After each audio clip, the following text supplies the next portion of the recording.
ஓடி வருகிறான் உதயநிதி, ஊருக்குள் அவன் பேர் உருட்டு நிதி.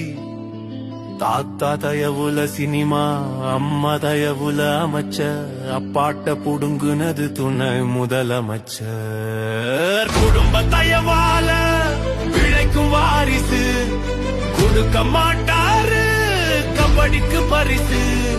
மக்களை ஏமாற்ற அடிச்சு விட்டாரு, ஆட்சிக்கு வந்ததும் கடப்புல போட்டாரு.